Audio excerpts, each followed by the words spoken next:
పెద్దపల్లి జిల్లాలో సంచలన ఘటన వెలుగులోకి వచ్చింది. బతికుండగానే మృతురాలిగా చూపించి భూమిని వేరే వ్యక్తి పేరుపై వారసత్వ పట్టా చేశారంటూ ఓ గిరిజన మహిళ మీడియాను ఆశ్రయించింది. ఈ వ్యవహారంపై కలెక్టర్కు ఫిర్యాదు చేసిన బాధితురాలు సంబంధిత తహసీల్దార్పై సమగ్ర విచారణ జరిపి చర్యలు తీసుకోవాలని ప్రభుత్వాన్ని కోరుతున్నారు.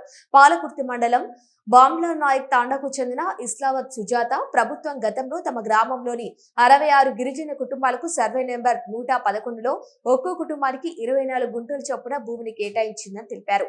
ఇటీవలే రైతు భరోసా నిధులు తన ఖాతాలో జమ కాకపోవడంతో ఆరా తీయగా తన పేరుపై ఉన్న భూమి మరొకరి పేరుపై వారసత్వ పట్టా అయినట్టు తెలిసిందని చెప్పారు. తాను బతికుండగానే నకిలీ మరణ ధృవీకరణ పత్రం సృష్టించి భూమిని ఇతరుల పేరుపైకి మార్చారని ఆమె ఆరోపించారు.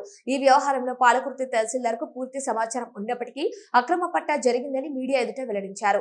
ఈ విషయంపై జిల్లా కలెక్టర్ కు ఫిర్యాదు చేసిన ఇస్లావత్ సుజాత తన భూమిని తిరిగి తన పేరుపై నమోదు చేయాలని, అలాగే ఈ వ్యవహారంపై సమగ్ర విచారణ జరిపి బాధ్యులపై కఠిన చట్టపరమైన చర్యలు తీసుకోవాలని ప్రభుత్వాన్ని డిమాండ్ చేశారు.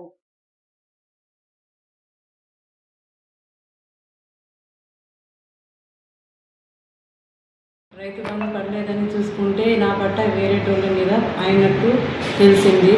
నేను బతికే ఉన్నాను, నేను చనిపోయినట్టు డెత్ సర్టిఫికేట్ తీసుకొచ్చి నా పట్ట వాళ్ళ పేరు మీద చేయించుకున్నారు. నా పట్ట నాకు కావాలి. ఇప్పుడు నేను బతికే ఉన్నా కదా, నేను మంచిగానే ఉన్నా, నేను బతికే ఉన్నా, నా పట్ట నాకు కావాలి. రత్తు ఇస్లావత్ రత్తు,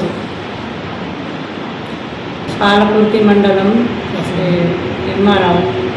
ఎంఆర్ఆ మేడం వాళ్ళ పేరు మీద ఎక్కించింది పట్ట. మాకు తెలియకుండా 2 నెలలే అవుతుంది పట్ట. మా పట్ట మాకు కావాలి. ఇప్పుడు అక్కడ కలెక్టర్ గారి దగ్గర పోతే వాళ్ళు కూడా పట్టించుకోలేదు. వేరేటోళ్ళ పేరు మీద చేయించుకున్నారు. వేరేటోళ్ళ పేరు మీద చేసిన ఎంఆర్ఆకు చర్యలు తీసుకోవాలి. కానీ నాకు పట్ట ఎందుకు చేయించుకున్నారు? నేను బతికే ఉన్నా కదా, నా 20 సంవత్సరాల నుంచి నా భూమి నా దగ్గరనే ఉన్నది. 2 నెలల నుంచి ఎంఆర్ఆ వచ్చి వేరేటోళ్ళ పేరు మీద చేసుకున్నారు. ఎంఆర్ఆ మీద చర్యలు తీసుకున్నారు.